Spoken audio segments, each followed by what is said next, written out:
जय श्री गणेश हर हर Mahadev Mahadev Shankar YouTube channel में आपका स्वागत है। आज मैं लेकर आया हूँ एक नई जानकारी। पूजा करते समय, मंत्र जाप करते समय घबराहट क्यों होती है, बेचैनी क्यों होती है, क्या कारण है। तो ध्यान से सुनना, वीडियो को पूरा सुनना ताकि पूरी जानकारी आपको प्राप्त हो। एक एक चीज बारीकी से सुनना। जब आप मंत्र जाप करते हैं तो आपको घबराहट महसूस क्यों होती है, आपको बेचैनी क्यों होती है, ये प्रश्न कई लोग पूछते हैं, कई सोचते हैं। अक्सर ऐसा होता है जब आप मंत्र जाप शुरू करते हैं तो आपको एक अजीब सी बेचैनी शुरू हो जाती है। आपको अजीब सी घबराहट होती है, ऐसा मन करता है कि मंत्र जाप रोक के उठ जाऊं। आपको ऐसा महसूस होता है कि आपके शरीर में कोई बदलाव हो रहे हैं। तो ऐसा क्यों होता है, क्या कारण है, आज की वीडियो में मैं आपको पूरी जानकारी देने जा रहा हूं। इसलिए वीडियो को पूरा सुनना, ध्यान से सुनना, क्योंकि ये जानकारी बहुत ही महत्वपूर्ण है। और इस वीडियो को ज़्यादा से ज़्यादा लोगों तक पहुंचाना ताकि उन लोगों को भी ये पता चले, क्योंकि ऐसे प्रश्न जो होते हैं बहुत से लोगों के मन में उठते हैं, उनके साथ भी ऐसा होता है, तो उनको भी इन प्रश्नों का उत्तर मिले। क्योंकि कई लोग जो पूजा करते हैं उनके भगवान उन्हें संकेत देते हैं, उनके इष्ट देव उन्हें संकेत देते हैं, अलग अलग तरीके से दर्शन भी देते हैं, शक्ति भी देते हैं, दूत भी देते हैं, पर उनको पता नहीं चलता। तो आइए इस प्रश्न का मैं आपको उत्तर देता हूँ कि मंत्र जाप करते समय घबराहट क्यों होती है। जब आप मंत्र जाप शुरू करते हैं तो पहला कारण ये होता है घबराहट होने का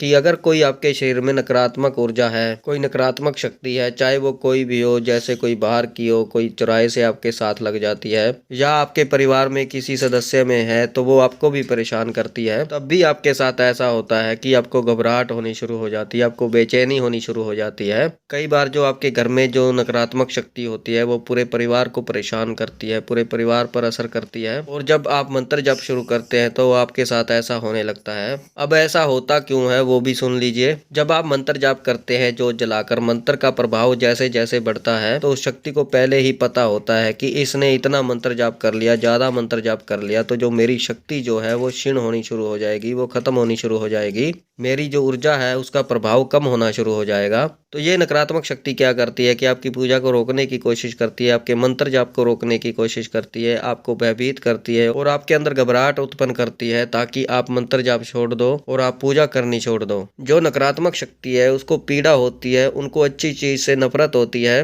अच्छी चीज जैसे भगवान के नाम से नफरत होती है, पूजा से नफरत होती है, भगवान के मंत्र से नफरत होती है, प्यार से आप रहेंगे तो भी उनको नफरत होती है, वो आपको प्यार से रहने नहीं देते, आपके घर में झगड़ा करवा देती हैं। तो जब एक व्यक्ति जो पूजा पाठ जब शुरू करता है तो उनको जो है नफरत होती है, उनको दिक्कत होती है, परेशानी होती है, उनको पीड़ा होती है, तो वो इसको सहन नहीं कर पाती और वो आपके शरीर में कोई ना कोई परेशानी उत्पन्न करने की कोशिश करती है। और आपके शरीर में किसी स्थान पर दर्द भी होना शुरू हो जाता है, वो दर्द करना शुरू कर देती है और आपके मन में इतने गंदे विचार आने लगते हैं, इतने गंदे विचार डाल देते हैं कि आपको जो है लगता है कि मैं मंत्र जाप कर रहा हूँ, आपको गलानी होने लगती है कि ये मेरे मन में कैसे ख्याल आ रहे हैं, ये मैं क्या सोच रहा हूँ, मैं मंत्र जाप कर रहा हूँ, भगवान का नाम ले रहा हूँ, पूजा कर रहा हूँ, पाठ कर रहा हूँ, तो मैं ऐसे विचार कर रहा हूँ अपने मन में, मैं ऐसे सोच रहा हूँ, मेरे मन में ऐसे विचार आ रहे हैं, तो मुझे मंत्र जाप बंद कर देना चाहिए। तो आप अपने आप को ही दोष देना शुरू कर देते हैं, आप अपने आप पर ही गुस्सा होते हैं। तो ये उस नकारात्मक शक्ति के कारण होता है। कई बार वो शक्ति आपके घर में ऐसा माहौल बना देती है कि आप मंत्र जाप नहीं कर पाते हैं, आपके परिवार वालों में लड़ाई करवा देगी, आपके मन में इतना कई बार गुस्सा भर देगी।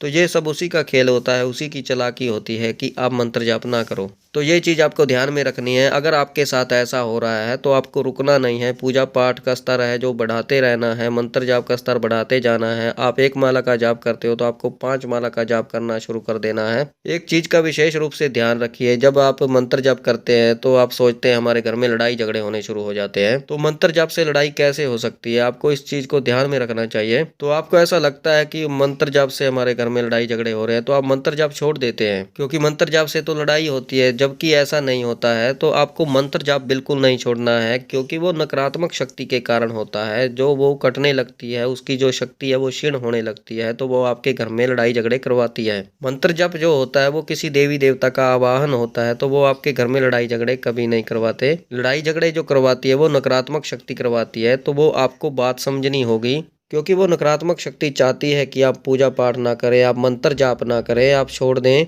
तो अगर आपके साथ ऐसा होता है तो आपको समझ लेना चाहिए कि आपके घर में जो है कोई ना कोई नकारात्मक शक्ति है जो आपको मंत्र जाप करने से रोक रही है। और दूसरा कारण ये है कि जब मंत्र जाप की ऊर्जा बढ़ जाती है, बहुत ज़्यादा मंत्र जाप की ऊर्जा बढ़ जाती है। अगर आपने मंत्र जाप शुरू किया, 1 दिन हुआ है, 2-4 दिन हुए हैं, तब आपके साथ ऐसा हो रहा है तो कोई नकारात्मक शक्ति है। अगर आप कई दिनों से मंत्र जाप कर रहे हैं, जैसे आपको 6 महीने हो गए, साल हो गए, आप 5-5 माला का मंत्र जाप कर रहे हैं, 11-11 माला का मंत्र जाप कर रहे हैं, सुबह शाम कर रहे हैं, कई महीने हो गए आपको करते करते, तब आपके साथ ऐसा होता है कि आपको घबराहट होती है, तो मंत्र जाप की ऊर्जा जो है वो बढ़ जाती है। तो मंत्र जाप की ऊर्जा को संतुलित करने के लिए एक गुरु की आवश्यकता होती है। अब कई लोग सोचेंगे कि हमारे गुरु तो हैं ही नहीं, तो आप ऐसा कीजिए, भगवान शिव के मंदिर में जाकर उनको स्नान करवाइए, गंगा जल से स्नान करवाइए, अच्छे दूध से स्नान करवाइए। तो उनसे बोलिए, हे महादेव, हे शिव शंकर भगवान, मुझे अपने शिष्य रूप में स्वीकार कीजिए और मुझ पर कृपा कीजिए। और जब भी आप मंत्र जप करें तो एक माला ओम नमः शिवाय जाप की जरूर करें। इससे आपकी मंत्र की ऊर्जा जो है वो संतुलित भी रहेगी और आपकी रक्षा भी करेगी,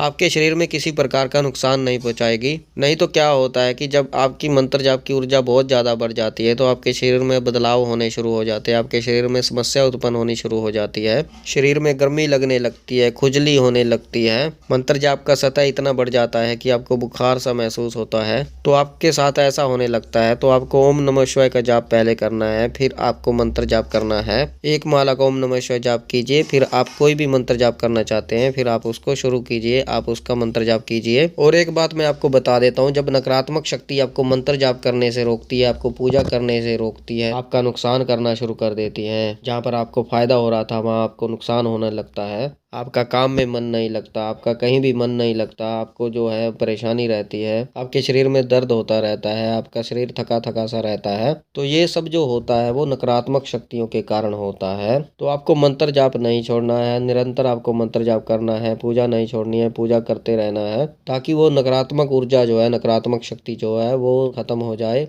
क्योंकि आप मंत्र जाप करते रहेंगे तो वो नकारात्मक शक्ति स्वतः ही खत्म होनी शुरू हो जाएगी, उसकी शक्ति नष्ट होनी शुरू हो जाएगी। तो एक दिन ऐसा आएगा कि आप देखेंगे कि जो आपकी समस्या है वो खत्म हो गई है, आपके कोई शरीर में दर्द नहीं है, आपको घबराहट नहीं हो रही है। तो आप समझ लीजिए कि आपके अंदर जो नकारात्मक शक्ति थी, आपके घर के सदस्य में किसी के अंदर थी या आपके घर में थी, वो खत्म हो चुकी है, उसकी शक्ति नष्ट हो चुकी है। तो ये थी जानकारी कि आपको घबराहट क्यों होती है, आपको बेचैनी क्यों होती है, आपके घर में लड़ाई झगड़े क्यों होते हैं, क्यों परेशानी होती है। तो मुझे विश्वास है कि ये जानकारी आपको समझ में आई होगी और ये जानकारी आपको पसंद आई होगी। अगर आप हमारे चैनल पर नए हैं तो चैनल को सब्सक्राइब कीजिए और बेल आइकन को दबाइए, ताकि हमारी जो नई जानकारी आए वो सबसे पहले आपको प्राप्त हो। और ज़्यादा से ज़्यादा इस वीडियो को शेयर कीजिए ताकि और लोगों तक पहुँचे और वो समझ सकें कि उनको घबराहट क्यों होती है, मंत्र जाप करते समय, पूजा करते समय उनके शरीर में समस्या क्यों उत्पन्न होती है, क्या कारण होता है। लाइक करें, कमेंट करें, कमेंट में हर हर महादेव अवश्य लिखें। मैं महादेव और माता पार्वती से ये प्रार्थना करता हूँ कि आप पर सदैव कृपा बनाए रखें, आप खुश रहें, आपका परिवार खुश रहे, आपकी हर समस्या दूर हो, आपकी हर दिक्कत दूर हो, आपके सारे कार्य सिद्ध हों। तो हम मिलते हैं एक नई जानकारी के साथ, तब तक के लिए हर हर महादेव,